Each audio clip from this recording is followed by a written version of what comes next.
Hello everyone, very good morning to all of you.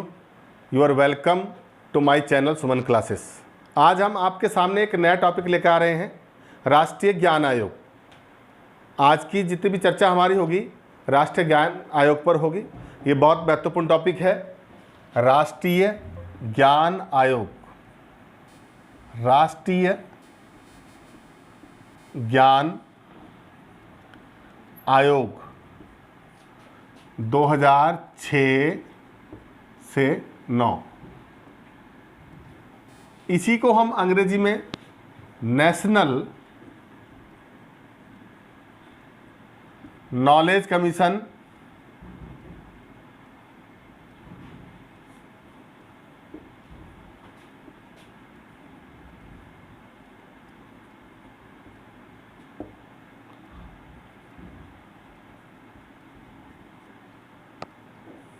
इसी को हम नेशनल नॉलेज कमीशन भी कहते हैं अंग्रेजी में। ये क्या है? ये एक ऐसी संस्थान है जो संवैधानिक रूप से बनाया गया है और राष्ट्रीय स्तर पर इसका बड़ा व्यापक कार्य है, जो शिक्षा के क्षेत्र में बहुत बड़ा कार्य करता है। यानी ज्ञान आयोग, जैसा कि इसके नाम से है राष्ट्रीय ज्ञान आयोग, पूरे देश में, पूरे राष्ट्र में ज्ञान को किस तरह पहुंचाया जाए, ज्ञान का संरक्षण किस तरह से किया जाए, ज्ञान के क्षेत्र में किस तरह हम और अच्छा काम कर सकते हैं, ये सब इसके उत्तरदायित्व हैं जिन पर मैं चर्चा करने वाला हूं। पहले इसकी चर्चा कर लेते हैं। जैसे ये 2006 और ये 9 क्यों लिखा है इस पर? क्योंकि ये 2006 से 9 तक इसने अपना कार्य, अपना रिपोर्ट जो है सरकार को सौंपी। इसका जो गठन हुआ था जब हमारे देश में डॉक्टर मनमोहन सिंह प्रधानमंत्री थे, माननीय प्रधानमंत्री डॉक्टर मनमोहन सिंह, उनके नेतृत्व में और डॉक्टर सैम पित्रोदा के अध्यक्षता में, यानी सैम पित्रोदा इसके अध्यक्ष थे आयोग के, इनकी अध्यक्षता में इस आयोग का गठन हुआ 13 जून 2005 में। ये इसका गठन क्यों हुआ, क्या जरूरत थी इसको गठन करने की, इस पर एक नज़र डालते हैं। आज के प्रतियोगिता के दौर में, कंपटीशन के युग में, जहां पूरी दुनिया में नए नए रिसर्च अनुसंधान हो रहे हैं, नई नई टेक्नोलॉजी आ रही है, तो एक देश दूसरे देश से जो कंपटीशन कर रहा है, प्रतियोगिता कर रहा है, भागदौड़ कर रहा है एक से आगे निकलने की होड़ में, हम विश्व स्तर पर अपने देश को कैसे ले जा सकते हैं, यानी विश्व स्तर पर हम किसी बात में अछूते न रह जाए। इस बात को ध्यान में रखते हुए कि सभी क्षेत्रों का ज्ञान हमारे देश के नागरिकों को भी दिया जा सके और प्रत्येक क्षेत्र में हमारे देश का नागरिक आगे बढ़ सके, इसके लिए ज्ञान का संरक्षण जरूरी है और ज्ञान का प्रचार प्रसार करना जरूरी है। तो इस ज्ञान के संरक्षण और प्रचार प्रसार के लिए, ज्ञान को अधिक लोगों तक पहुंचाने के लिए हम क्या क्या कर सकते हैं, क्या क्या सुझाव हम दे सकते हैं, किस तरह से इसको अच्छा कर सकते हैं, इन सब कार्यों को करने के लिए इस ज्ञान आयोग की स्थापना की गई और इसको कुछ विशेष बिंदु दिए गए जिन पर कार्य करके ये अपनी रिपोर्ट सरकार को सौंपे कि आप अपना सुझाव और सर्वे करके अपने सुझाव हमें दें कि हम इसमें, सरकार ने कहा कि आप अपने सुझाव दीजिए, हम क्या क्या इस क्षेत्र में कर सकते हैं, किन क्षेत्रों में, उस पर मैं बात करने वाला हूँ। इसके मुख्य जो बिंदु थे, पहला तो ये कि ज्ञान की सुलभता कैसे बढ़ाई जाए पूरे देश के अंदर। मैं इसके उद्देश्यों की बात कर रहा हूँ। इसके ज्ञान का जो उद्देश्य, ज्ञान आयोग का गठन का उद्देश्य था, नंबर 1, उद्देश्यों की हम बात करते हैं।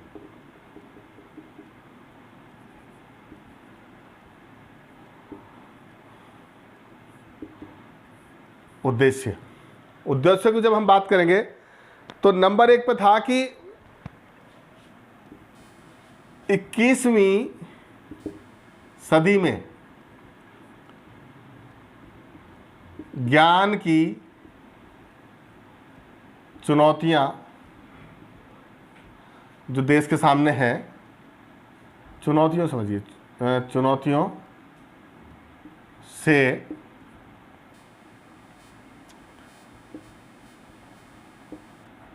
लड़ने के लिए ज्ञान की सुलभता,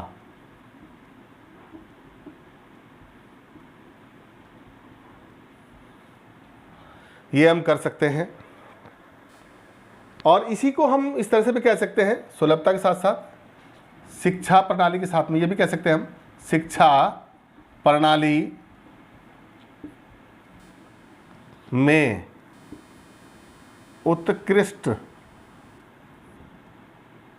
उत्कृष्टता का निर्माण करना, ये भी कह सकते हैं इसी को हम। दोनों एक ही बातें हैं, कोई ज़्यादा अलग अलग नहीं। यानी आज 21वीं सदी में ज्ञान की चुनौतियों से लड़ने के लिए ज्ञान की सुलभता हम किस प्रकार उपलब्ध करा सकते हैं, या ये भी कह सकते हैं कि शिक्षा प्रणाली में उत्कृष्टता का निर्माण करना, यानी किस प्रकार हम अपने शिक्षा की जो प्रणाली है उसको उत्कृष्ट बना करके हम पूरे देश के और पूरी दुनिया के सामने एक अच्छा इसमें जो है प्रदर्शन कर सकते हैं और इसका लाभ अधिक से अधिक लोगों को पहुंचा सकते हैं। तो ये, और इसके साथ अगले बिंदु की हम अगर बात करें तो एक नंबर 2, दूसरे बिंदु की हम बात करें, दूसरा बिंदु था बौद्धिक संपदा अधिकार के क्षेत्र में कार्यरत संस्थानों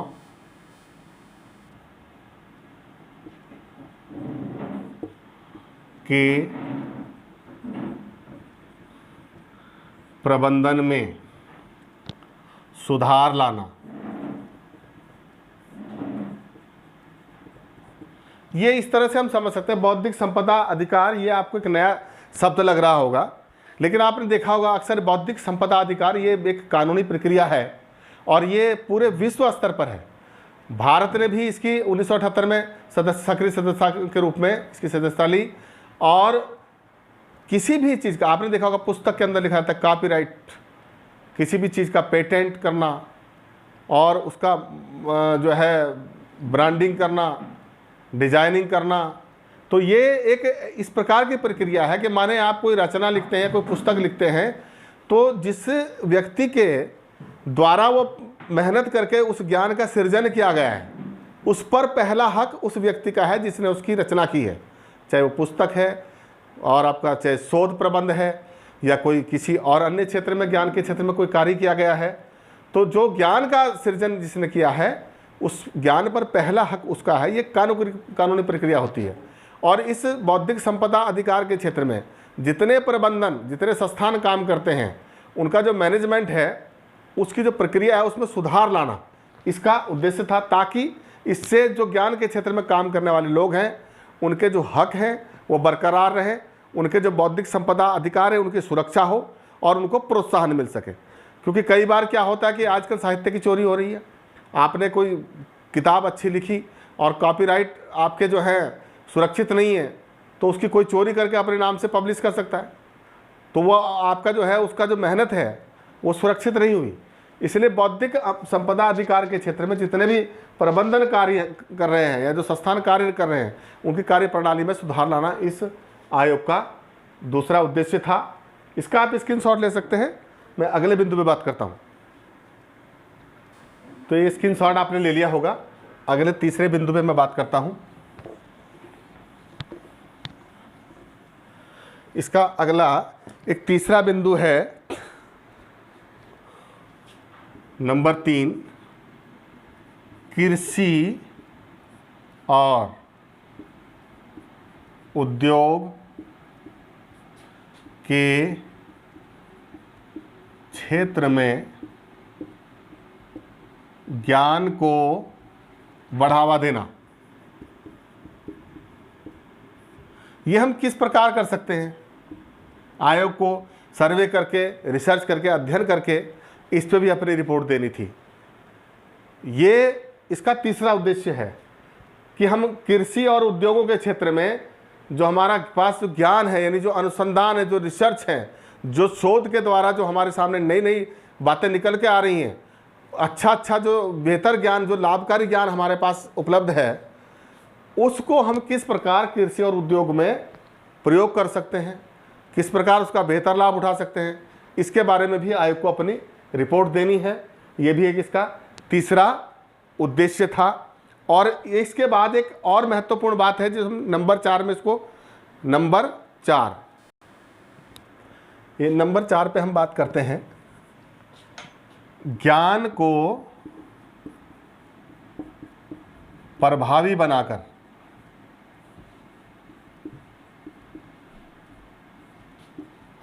सरकार के भीतर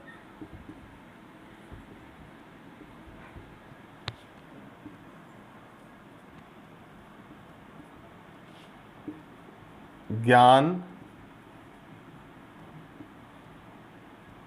क्षमता के प्रयोग को बढ़ावा देना। यानी कि इसको हम ये भी कह सकते हैं कि सार्वजनिक लाभ को और अधिकतम बनाया कैसे जाए, सार्वजनिक लाभ को अधिक कैसे बनाया जाए, वो भी हम इसमें कह सकते हैं। यानी ज्ञान को प्रभावी बनाकर सरकार के भीतर ज्ञान क्षमताओं के प्रयोग को बढ़ावा देना। हमारे पास जो अनुसंधानों के द्वारा, शोध के द्वारा, रिसर्च के द्वारा जो नई नई बातें सामने निकल के आ रही हैं, ये जो नई टेक्नोलॉजी हमारे सामने आ रही है, विज्ञान आ रहा है, विज्ञान का जो ज्ञान आ रहा है, उसको सरकार के भीतर यानी मशीनरी के भीतर, तंत्र के भीतर प्रयोग करके और जो हमारा ज्ञान है उसको और अधिक प्रभावी बना करके जो हमारी क्षमताएं हैं उनको कैसे बढ़ाया जाए, उनका बेहतर लाभ कैसे लिया जाए कि इससे ज़्यादा से ज़्यादा सार्वजनिक लाभ हो। तो सबसे ज़्यादा लाभ कैसे इसका अर्जित किया जा सकता है, उसको किस प्रकार हम लागू कर सकते हैं, किसको उसका क्या प्रयोग कर सकते हैं, किस रूप में प्रयोग कर सकते हैं, उसके बेहतर परिणाम कैसे आ सकते हैं, इन पे पूरी एक योजना आयोग सरकार को दे, जो ये भी इसका एक चौथा उद्देश्य है। इसके अलावा एक अंतिम उद्देश्य और इसका है नंबर 5। तो ये नंबर 5 इसका आप स्क्रीनशॉट लेना चाहें तो ले सकते हैं।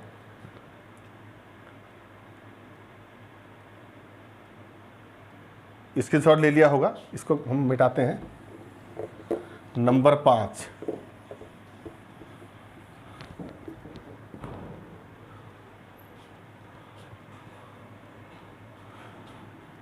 यानी नंबर 5 पे था, इसमें विज्ञान एवं प्रौद्योगिकी,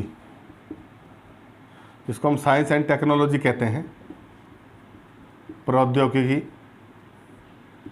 प्रयोगशालाओं में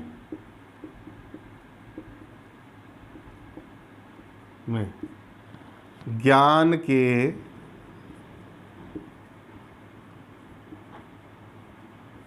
सृजन को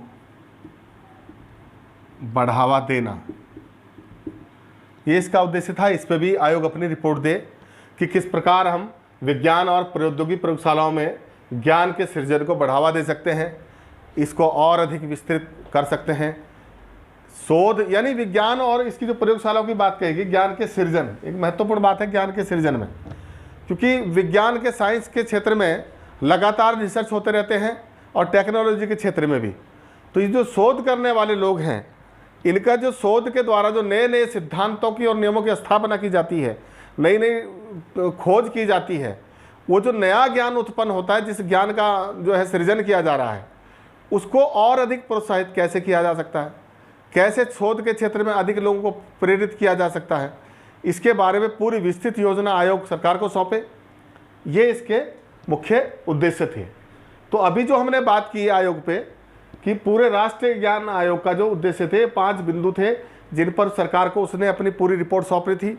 और जब इस आयोग का जो गठन हुआ 13 जून 2005 को, उसके बाद इसने अपनी रिपोर्ट बनानी शुरू की और इसने 2006 से अपना कार्य प्रारंभ किया। इसलिए हम इसको 2006 से 9 लिखते हैं। ये स्थापना इसकी 2005 में हुई, लेकिन इसने 2006 से अपना कार्य प्रारंभ किया और इसने अपना जो कार्य किया वो इन्होंने बार बार जो है टुकड़ों में किया और उसके कई प्रतिवेदन को 5 भागों में बांटा। जो इसका इन्होंने, इस पर हम बात कर रहे थे, ये हो गए इसके बिंदु। अब हम इसकी बात करते हैं।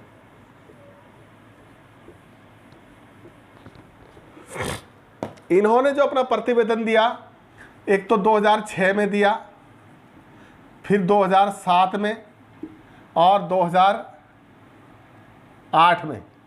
इस प्रकार इन्होंने अपनी जो रिपोर्ट दी और 9 में, यानी 1 2 3 4 2009 में इन्होंने 4 बार अपना प्रतिवेदन सरकार को भेजा। और ये जो रिपोर्ट इन्होंने सर्वे करने के बाद पूरे देश के विधि विशेषज्ञों से, जो बुद्धिजीवी वर्ग थे, सबसे इन्होंने सलाह मशवरा किया, सबके साथ मीटिंग की और सबके सुझाव आमंत्रित किए और पूरा अध्ययन करने के बाद साल दर साल इन्होंने अपना प्रतिवेदन सरकार को सौंपा। और ये जो प्रतिवेदन था पूरा, इस प्रतिवेदन का नाम रखा गया राष्ट्र के नाम प्रतिवेदन। राष्ट्र के इन्होंने जो अपनी रिपोर्ट की, इट इज़ वेरी इंपॉर्टेंट, राष्ट्र के नाम प्रतिवेदन।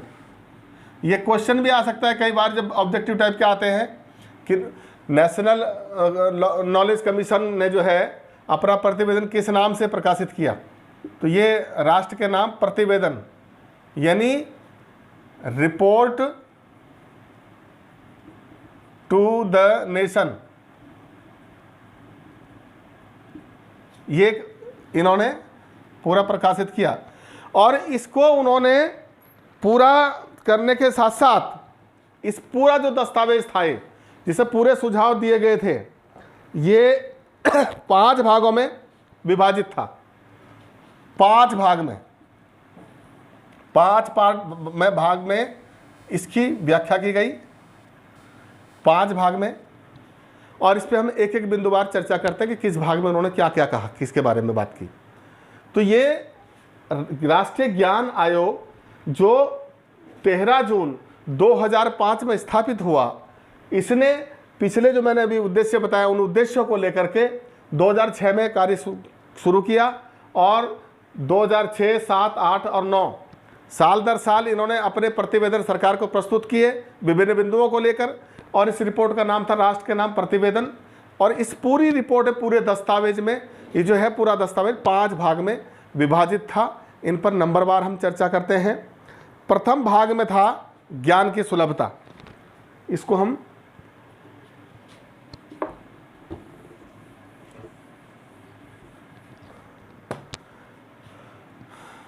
प्रथम भाग,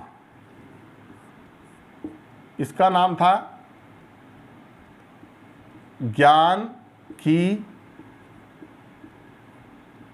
सुलभता।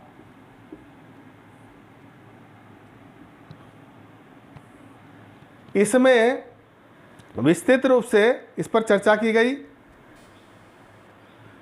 तो इसमें ये जो बिंदु है, इसका प्रथम भाग, प्रथम भाग ज्ञान की सुलभता, इसका टाइटल है।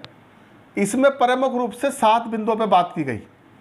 ये जो 7 बिंदु है, कौन कौन से, इन पर विस्तार से चर्चा करते हैं। एक तो जैसे इसमें शिक्षा का अधिकार, शिक्षा का अधिकार, इस पर भी ये क्या है आपने सुना भी होगा इसके बारे में, इस पर हम चर्चा करते हैं। दूसरा था भाषा और तीसरा है अनुवाद, चौथा है पुस्तकालय, 4 यानी 1 2 3 4 पुस्तकालय, और 5वां है राष्ट्रीय ज्ञान नेटवर्क। एक है राष्ट्रीय ज्ञान नेटवर्क। ये और एक इसके साथ ही आपने सुना होगा, एक नया शब्द आप इस्तेमाल करते हैं, पोर्टल। ये क्या है, इस पर भी बात करते हैं। और एक इसके साथ नया बिंदु आया था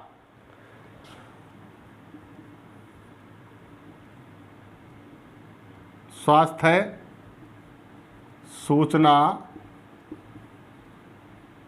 नेटवर्क। पहले इस पे बात करते हैं क्या चीज़ है। देखिए, इसमें आपने एक चीज़ देखी होगी, शिक्षा का अधिकार। ये पहला जो भाग है, यानी ये मैं किसकी बात कर रहा हूँ, सबसे पहले ये राष्ट्रीय ज्ञान आयोग जब 2006 में काम करने लगा और इसने पूरी सरकार को अपनी एक रिपोर्ट भेजी, वो रिपोर्ट यानी वो जो दस्तावेज है, पूरी प्रतिवेदन जो है वो 5 भागों में बटा हुआ है। उन 5 भागों में से पहले भाग पर मैं चर्चा कर रहा हूं। इस पहले भाग का जो बिंदु है वो है ज्ञान की सुलभता, और इसमें 7 बिंदुओं पर चर्चा की गई। आयोग ने अपने सुझाव दिए सरकार को। क्या कहा कि एक तरफ तो आपने सबके लिए शिक्षा करने की बात कही है, शिक्षा सबको प्रदान करने की बात करी। सरकार को कहा कि आप सबको शिक्षा देना चाहते हैं, लेकिन जब आप राइट टू एजुकेशन की बात करते हैं तो इन्होंने, मैं आपको इस पर थोड़ी सी और बैक में ले जाता हूँ, ये बहुत बड़ा बिंदु है, इस पर अलग से एक मैंने टॉपिक और देना है आपको। शिक्षा का अधिकार कानून, इसकी शुरुआत हुई थी 2002 में, और 2002 में जैसे आपने सुना होगा बार बार हमारे संविधान में संशोधन होते रहे हैं। 2002 में 86वां संविधान संशोधन विधेयक जब आया तो उसमें एक नया कानून बनाने की बात आई थी, शिक्षा का अधिकार, और उसमें ये व्यवस्था की गई थी जो कि बाद में 2009 में पूरी तरह से पारित हुआ, और उसके बाद 1 अप्रैल 2010 में लागू हुआ। मैं उस कानून की बात कर रहा हूँ, इसकी शुरुआत 2002 में हुई थी। तो आयोग ने कहा कि आप शिक्षा का अधिकार बनाना चाहते हैं, जो आप बात कर रहे हैं संशोधन करके कि सबको शिक्षा का जो है, शिक्षा जो है सबका मौलिक अधिकार हो, इसे मूल अधिकारों में शामिल कर दिया जाए। तो इसकी मैं बात कर रहा हूँ कि इस पर जब चर्चा हुई तो आयोग ने कहा कि आप एक तरफ तो बात कर रहे हैं शिक्षा के अधिकार की, लेकिन आप ऐसे अवसर सुलभ नहीं करा पा रहे हैं कि सबको शिक्षा दी जा सके। तो आयोग ने कहा सबसे पहले जो आपने संविधान संशोधन किया है इस पर आप कानून बनाइए। कानून बनाइए कि कानून और प्रावधान में ये अलग अलग थोड़ी चीज़ें हैं। माने एक संविधान संशोधन ये किया गया कि सब शिक्षा जो है सबका मूल अधिकार होगी, ये हमारा अधिकार है, लेकिन अधिकार प्राप्त कैसे होगा उसके लिए कुछ व्यवस्थाएं की जाती हैं कि यदि कोई व्यक्ति इन अधिकारों को प्राप्त करने में किसी को बाधा पहुंचाता है तो उसके लिए क्या कानून है। उसको आप सजा देंगे, पनिशमेंट देंगे, या दंडात्मक कार्रवाई करेंगे, या उसे जेल में डालेंगे, या जो किसी को पढ़ाई में किसी के बाधा उत्पन्न करेगा उसके लिए क्या व्यवस्था है आपके पास, कानून क्या है। तो आयोग ने कहा कि उस पर आप कानून बनाइए। पहले आप कानून बनाइए। जब कानून बनेगा तो लोग जो शिक्षाओं में बाधक तत्व हैं उनको अपने आप दूर करते चले जाएंगे, और ऐसी समस्याएं जो पढ़ाई में बाधा बनती हैं, सबकी शिक्षा में कहीं ना कहीं रुकावट है, वो आधी रुकावट तो कानून बनने पर वैसे ही दूर हो जाएंगी। तो इस पर भी उन्होंने चर्चा की और कहा कि इस पर जो है सरकार पहले कानून बनाए, इसके लिए विस्तृत व्याख्या करे कि जो लोग किस किस प्रकार से इस कानून को अमल में लाया जा सकता है, और किन किन कारणों से यदि कोई इसमें बाधा करता है तो उसको क्या क्या पनिशमेंट होगा, क्या उसकी सज़ा होगी, क्या उसके लिए आप कार्रवाई करेंगे, ताकि हर आदमी को शिक्षा मिल सके। तो ये शिक्षा के अधिकार की बात, इस पर मैं अगले टॉपिक में और ज़्यादा चर्चा करने वाला हूँ जब अगला वीडियो आएगा। शिक्षा का अधिकार ये बहुत बड़ा टॉपिक है, तो इसका इन्होंने सुझाव दिया। दूसरी बात थी भाषा।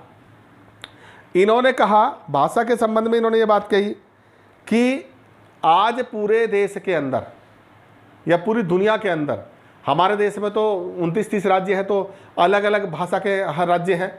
कहीं कुछ 2-4 राज्य ऐसे हैं जहाँ हिंदी बोली जाती है, नहीं तो सबकी अपनी क्षेत्रीय भाषा है, और सबको ही प्राथमिक शिक्षा क्षेत्रीय भाषा में मिलती है। उसके बाद हमारी जो राष्ट्रीय भाषा है या अंतर्राष्ट्रीय भाषा है अंग्रेजी, इसको हम एक विषय के रूप में पढ़ते हैं। आयोग ने कहा कि आज के युग में, कंपटीशन के दौर में, प्रतियोगी समाज में, यदि हमें दूसरे देशों के साथ अपने नागरिकों को प्रतियोगिता में शामिल करना है या उनके स्तर पर हमें प्रतियोगिता करनी है या इस रेस में शामिल होना है, इस भागम भाग में शामिल होना है, तो उनका मुकाबला हम अपनी क्षेत्रीय भाषाओं के साथ नहीं कर सकते। उसके लिए हमारी जो बाधा है वो भाषा की है, और भाषा के लिए ये ज़रूरी है कि उन्होंने एक सुझाव दिया कि क्षेत्रीय भाषा में आप अपनी पढ़ाई करें, ये ठीक है, जिस राज्य की जो भाषा है उसमें आप पढ़ाई करें, लेकिन कक्षा 1 से आप अंग्रेजी को अनिवार्य विषय के रूप में पढ़ाना शुरू कर दें।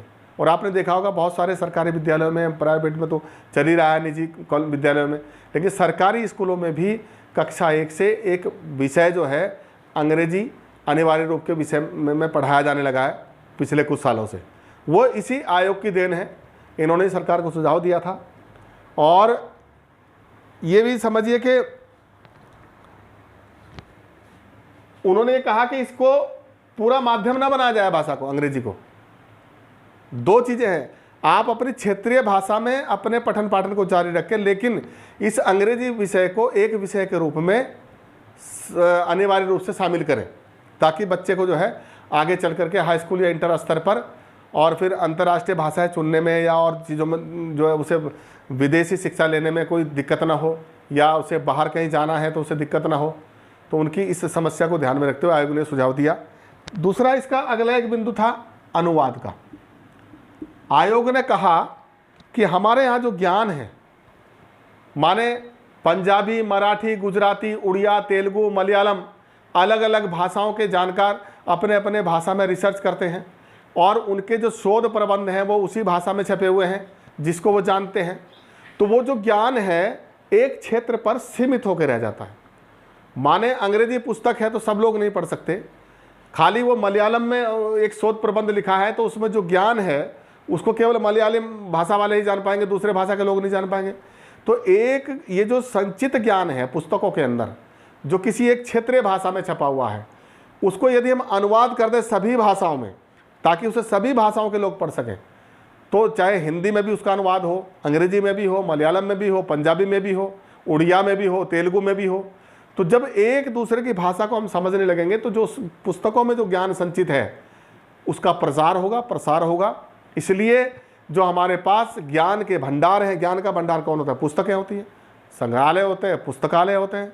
तो उनमें सभी भाषाओं में उसका अनुवाद करके उसकी पुस्तकों की व्यवस्था की जाए और प्रत्येक पुस्तकालय में सभी भाषाओं की पुस्तकें रखी जाए ताकि ज्ञान का अच्छी तरह प्रसार हो सके। ये इन्होंने एक महत्वपूर्ण सुझाव दिया। दूसरा था तीसरी पुस्तकालय, किसी भी ज्ञान का संग्रह करने के लिए, संरक्षण करने के लिए या उसका आदान प्रदान करने के लिए या उसका प्रचार प्रसार करने के लिए, ज्ञान के संरक्षण के लिए पुस्तकालय से बढ़िया कोई व्यवस्था नहीं होती।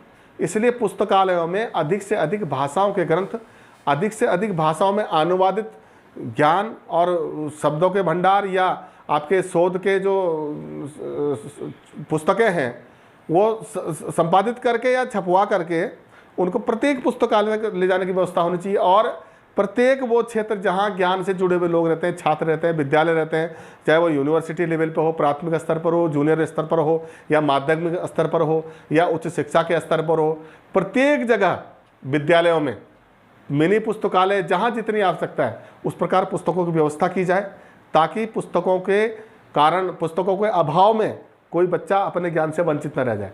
जब पर्याप्त मात्रा में पुस्तकें होंगी तो पर्याप्त मात्रा में वो अध्ययन कर सकेगा और वो ज्ञान का लाभ उठा सकेगा। यानी जो इस ज्ञान का उद्देश्य है, ज्ञान आयोग का उद्देश्य है अधिक से अधिक तक लोगों को ज्ञान पहुंचाना, तो उसके लिए उन्होंने ये सुझाव दिया।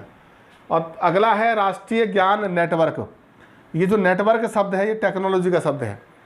नेटवर्क ने आज देखा होगा आपने, जैसे आजकल गूगल है, ये आजकल तो इंटरनेशनल नेटवर्क हो गया, पर हमारे राष्ट्रीय स्तर पर भी कुछ इस प्रकार की वेबसाइट होनी चाहिए। जैसे आजकल शोध गंगा एक है, शोध गंगा में जो है जितने भी हमारे रिसर्च होते हैं सबकी थीसिस जो है सॉफ्ट कॉपी शोध गंगा में डाल दी जाती है और जो भी जितने भी नए शोधार्थी आते हैं या शोध छात्र आते हैं वो अपने विषय से संबंधित पूर्व में किए गए जितने भी शोध हैं, जितने भी पहले से उस विषय पर शोध हुए हैं, उन सब की जानकारी प्राप्त कर सकता है। तो इस प्रकार के राष्ट्रीय नेटवर्क की और राष्ट्रीय ज्ञान नेटवर्क की आवश्यकता पर जोर दिया और आयोग ने कहा इस तरह के नेटवर्कों को बढ़ावा दिया जाना चाहिए ताकि एक ही स्थान पर बैठकर पूरे देश के लोग, जो शोधार्थी हैं, जो पढ़ने वाले लोग हैं, उनको नेटवर्क के जरिए अपनी अच्छी सुविधा मिल जाए। एक दूसरा अगला बिंदु था पोर्टल। आज आपने देखा होगा, पहले आप किसी दफ्तर में जाते थे, सरकारी में डीएम के दफ्तर में जाते थे, एक प्रमाण पत्र बनाने के लिए आपको लगभग 20 कर्मचारी के पास जाना होता था। एक जगह एप्लीकेशन पे साइन होंगे, दूसरी जगह रजिस्टर में चढ़ेगी, तीसरी जगह उसका क्रमांक मिलेगा, चौथी जगह रिपोर्ट लगेगी, पांचवी जगह होगा, छठी जगह जा करके वो रिपोर्ट आती थी। लेकिन अब ऐसा नहीं है। ये जो पोर्टल आया इसको हम सिंगल विंडो सिस्टम भी कहते हैं आजकल। सिंगल विंडो सिस्टम आपने बहुत जगह देखा होगा। ये खिड़कियाँ लगी हुई हैं बैंकों में भी, एक ही काउंटर पर आप पैसे भी जमा कर रहे हैं, लेन देन भी वहीं से कर रहे हैं, ले भी रहे हैं और दे भी रहे हैं। पहले अलग अलग काउंटर होते थे।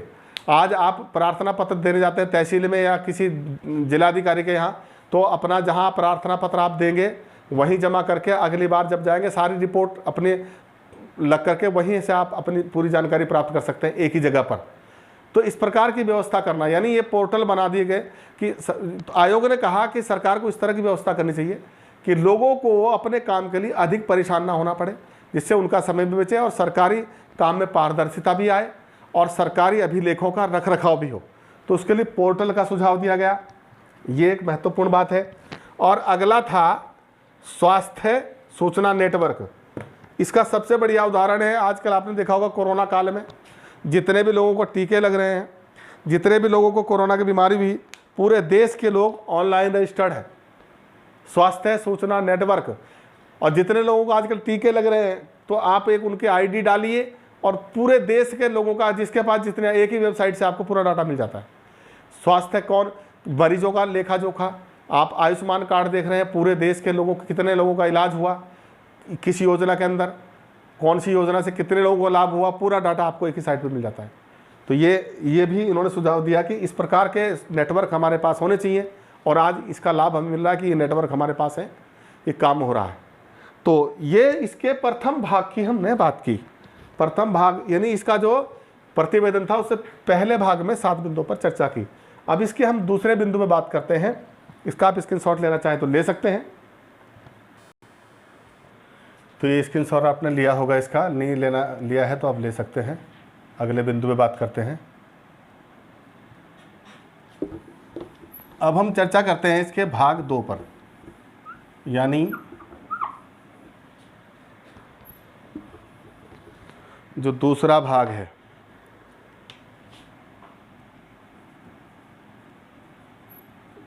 दूसरा भाग, इसमें जिन बिंदुओं पर चर्चा की है पहले हम उनको लिख लेते हैं, उनको अमो कर लेते हैं। इसमें लगभग 11 बिंदुओं पे बात की गई है, कम से कम 11 बिंदुओं पे इस पर बात की गई है। जैसे नंबर 1 स्कूली शिक्षा, ये क्या है, इस पर हम बात करने वाले हैं। दूसरा व्यावसायिक शिक्षा और प्रशिक्षण, व्यावसायिक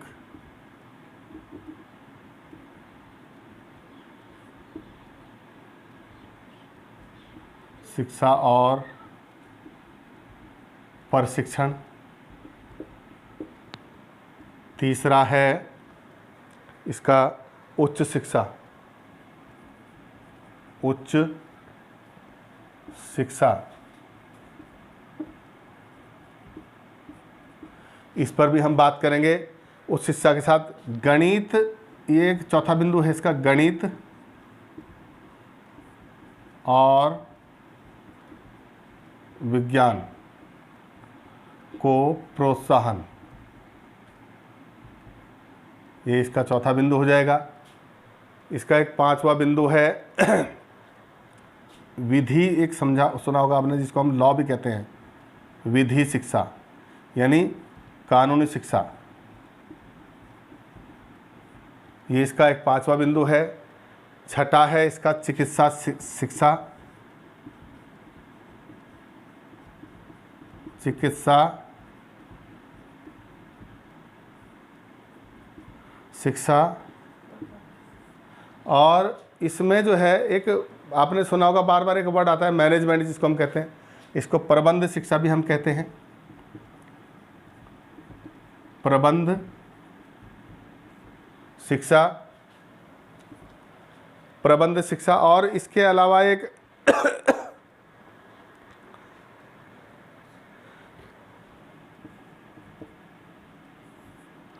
महत्वपूर्ण है, ये बहुत महत्वपूर्ण है, इंजीनियरिंग शिक्षा,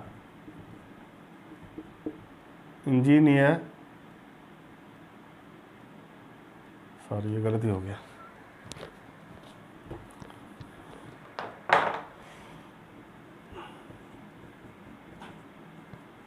इंजीनियरिंग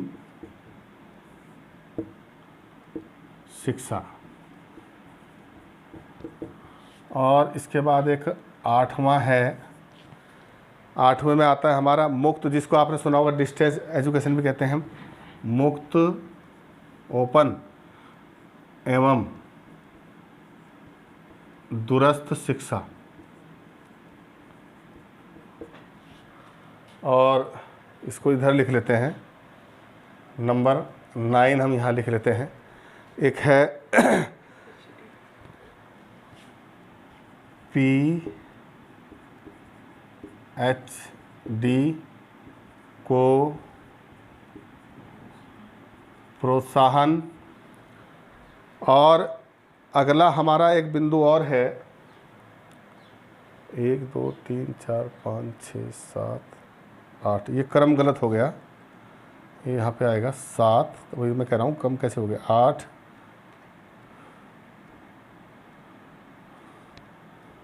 9 और ये 10 और एक अंतिम बिंदु है 11, मुक्त शैक्षिक संस्थान। तो इन पे विस्तार से हम बात कर लेते हैं।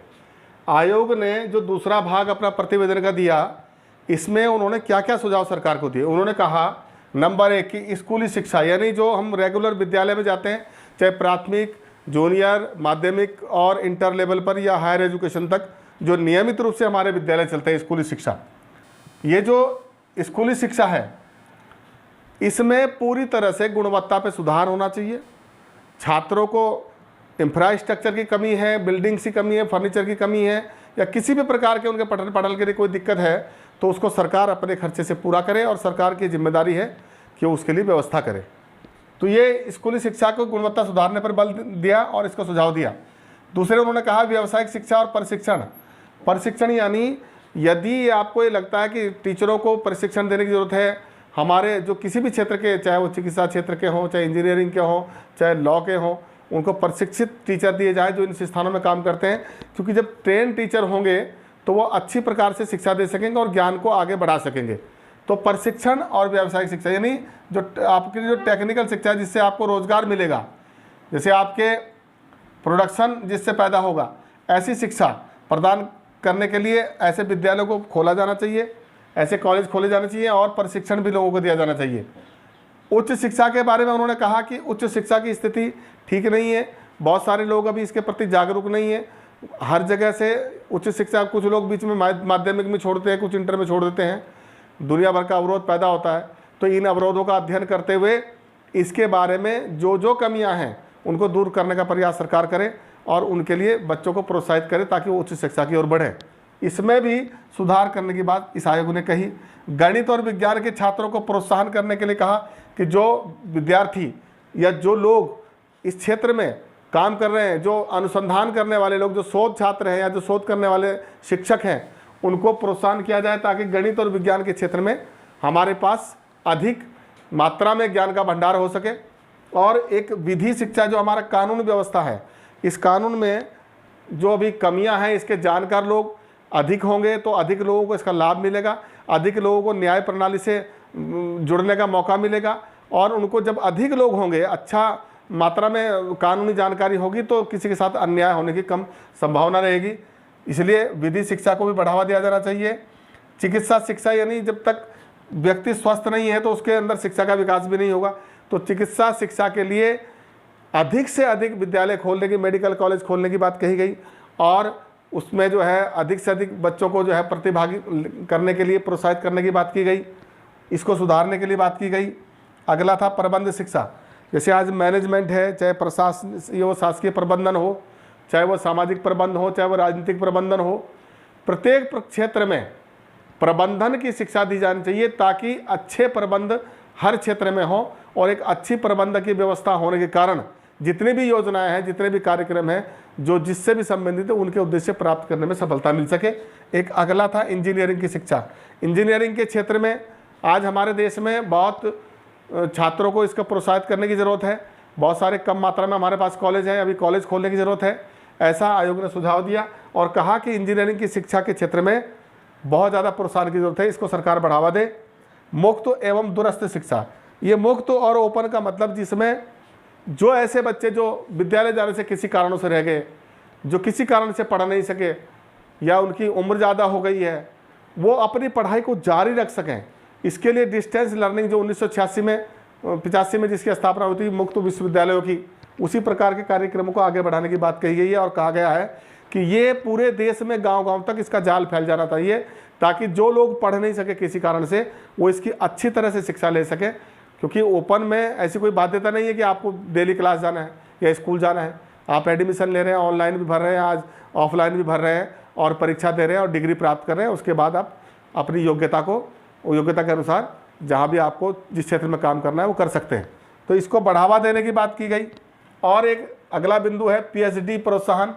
पीएचडी यानी जो शोध छात्र हैं उनको यदि वो पैसे के कारण, किसी कमी के कारण, आर्थिक संकट के कारण पढ़ाई नहीं कर पा रहे तो उनको छात्रवृत्ति दी जाए, या शोध करने के लिए उनको जो है प्रोत्साहित करने के लिए उनकी आर्थिक रूप से मदद की जाए, या पुस्तकों के रूप में या पुस्तकालयों की व्यवस्था करके उनको निःशुल्क पुस्तकें प्रदान की जाएं जिससे वो अध्ययन जारी रखें। मतलब जिस क्षेत्र में जिस बात की ज़रूरत है इस शोध कार्य को आगे बढ़ाने के लिए सरकार को उसमें प्रोत्साहन करने की आवश्यकता है, ये कहा। और एक मुक्त शैक्षणिक संस्थान, ये जो मुक्त शैक्षणिक संस्थान, ये ऐसे कोई संगठन और संस्थान नहीं होते, ये इस प्रकार की व्यवस्था है कि इसमें मुक्त मतलब ओपन, फ्री, इसमें कोई बंधन नहीं है कि कौन इस किताब को पढ़ेगा, इसके लिए क्या होना चाहिए। जैसे आपने देखा होगा जनरल सार्वजनिक पुस्तकालय होते हैं, कोई भी आदमी जाता है, किसी भी प्रकार की पुस्तक उसे पढ़नी है वो पढ़ता है और अपने चला आता है। और इस प्रकार की जो निःशुल्क व्यवस्था जिसमें कोई पैसा न पड़े, और इस प्रकार के निःशुल्क नेटवर्क सिस्टम जहाँ से बिना पैसे डाले आप कुछ भी ज्ञान अर्जित कर सकें, इस तरह की व्यवस्था हमारे पास होनी चाहिए, इसको भी सरकार बढ़ावा दे, ये इस पर बात की गई। तो ये आपके अच्छी तरह से समझ में आया होगा। दूसरा बिंदु, दूसरे भाग में इन विषयों पर चर्चा की गई। इसके बाद हम बात करते हैं आपके अगले भाग की, जिसमें भाग 3 में क्या क्या कहा गया उस पर हम चर्चा करें। इसका स्क्रीनशॉट आप लेना चाहें तो ले सकते हैं। तो ये आपने स्क्रीनशॉट ले लिया होगा। इसमें सॉरी मैंने हाँ, यहाँ पर एक चीज़ रह गई थी। इस भाग का नाम है ज्ञान के सिद्धांत। ये दूसरा भाग जो था ज्ञान के, ये मैं लिखना भूल गया, सॉरी। पहले भाग का नाम था ज्ञान की सुलभता, दूसरा भाग है ज्ञान के सिद्धांत। ये स्क्रीनशॉट आपने ले लिया होगा। हम तीसरे भाग की बात करते हैं, तो अब आगे बढ़ते हैं।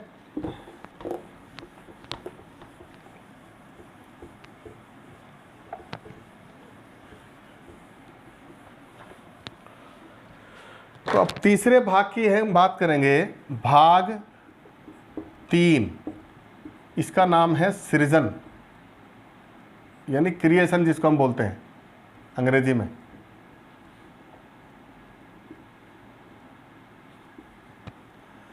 इस पर जो बात की गई, इस पर भी मुख्य रूप से 4-5 बिंदुओं में बात की गई है। इन पे बिंदुवार हम बात करते हैं। राष्ट्रीय विज्ञान और सामाजिक विज्ञान फाउंडेशन, इसमें कहा गया है कि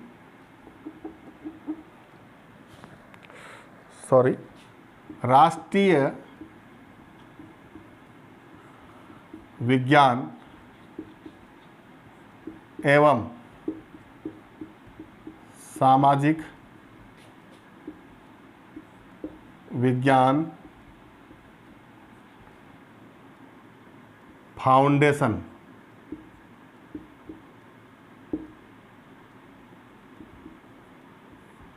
की स्थापना।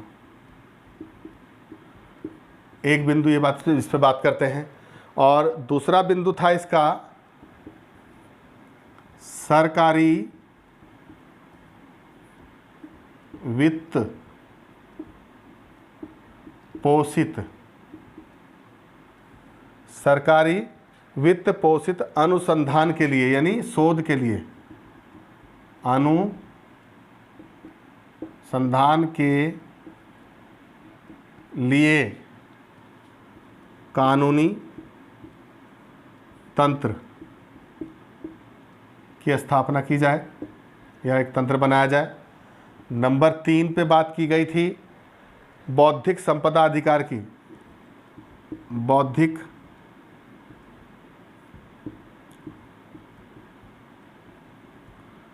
संपदा अधिकार का संरक्षण कह सकते हैं आप इसको, ये भी कह सकते हैं। और अगला बिंदु था हमारा नवाचार,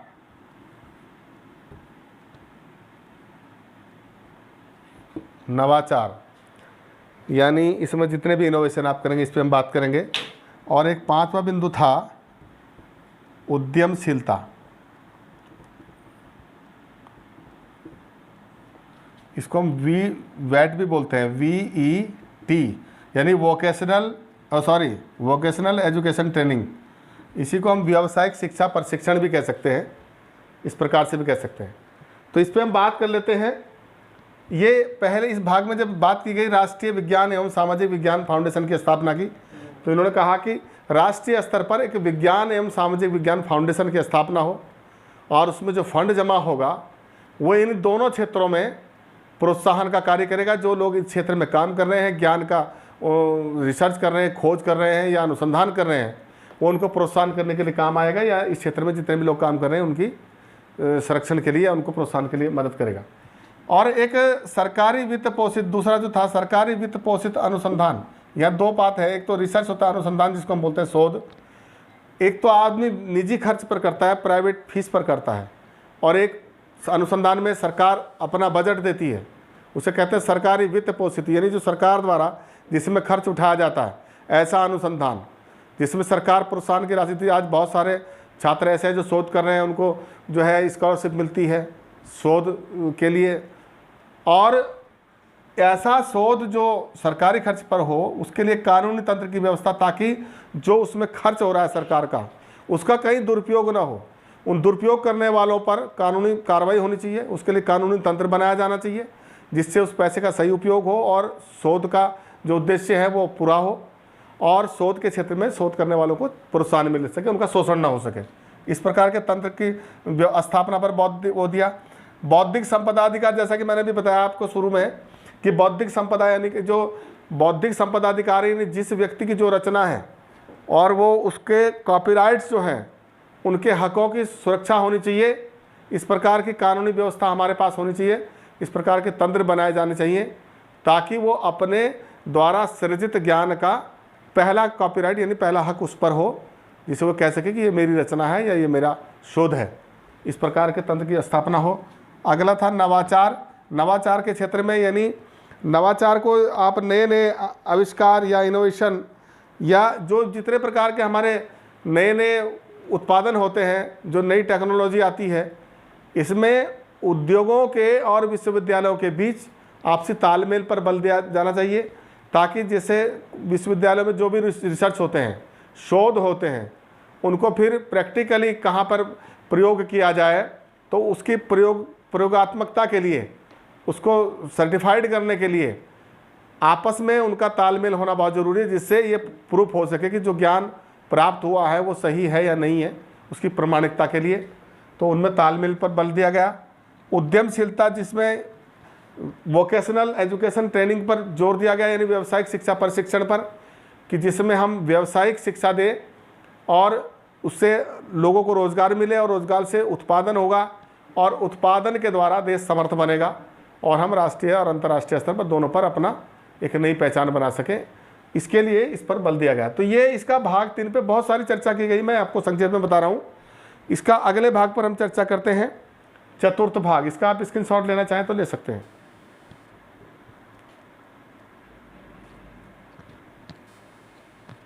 तो ये स्क्रीनशॉट आपने ले लिया होगा। अब भाग 4 पे हम बात करते हैं।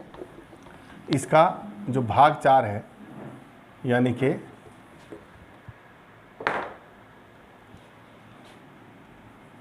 भाग 4, ये है अनुप्रयोग, यानी उपलब्ध ज्ञान का उपयोग करना। इसका अर्थ ये है, इसमें देखिए पहली बात तो यह है कि इस पे पहले नंबर पर दिया गया है परंपरागत चिकित्सा। दूसरे नंबर पे इसमें बात की गई है कृषि, और तीसरे नंबर पर इसमें बात की गई है जीवन स्तर में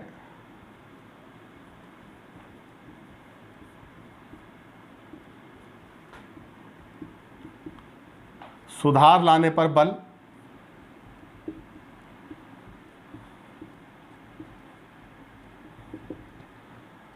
तो ये इसके 3 बिंदु हैं। इसमें 3 ही बिंदुओं पर चर्चा की गई है।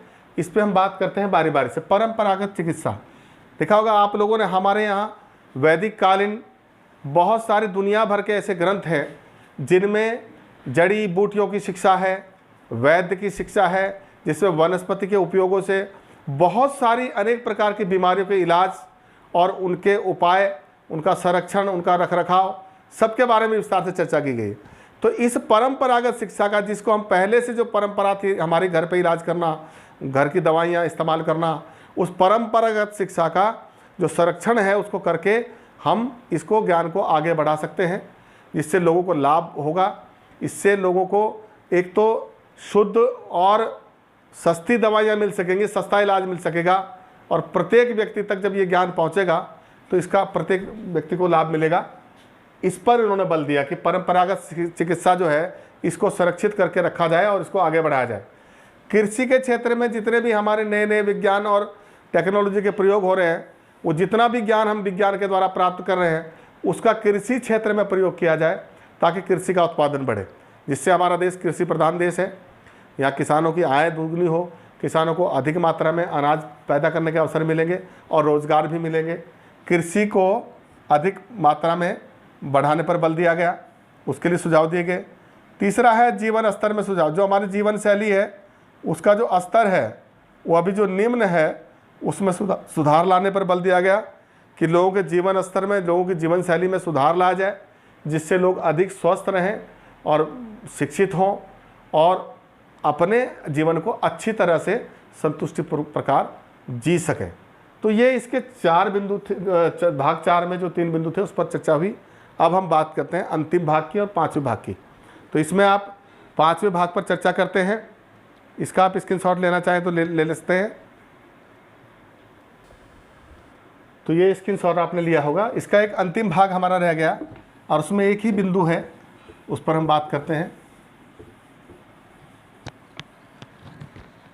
अंतिम भाग पर हम बात कर लेते हैं इसके, जिसमें केवल एक ही बिंदु पर बात की गई है, जिसमें हम भाग 5 इसमें बात की गई है सेवाओं की। सेवाएं यानी जितने प्रकार की भी हमारी नौकरियां हैं, सर्विस है या जन कल्याणकारी योजनाएं सरकार की हैं, जो सेवा से मतलब है जनता के लिए सरकार के कार्यक्रम, जनता को सुविधा देने के उद्देश्य से जो भी कार्यक्रम है वो सब सेवाएं किस प्रकार की होनी चाहिए उस पर चर्चा की गई है। यानी इसमें यह कहा गया है, ई गवर्नेंस की बात की गई है।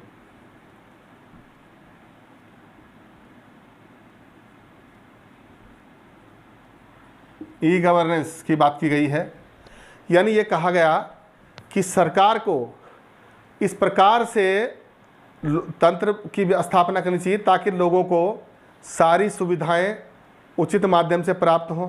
इसमें कहीं भी जो सरकार की जन कल्याणकारी योजनाएं हैं वो लोगों तक पहुंच सकें, उनको बीच में ही समाप्त न किया जा सके। और राष्ट्रीय कार्यक्रम और जितने भी जन कल्याणकारी योजनाएं हैं उनको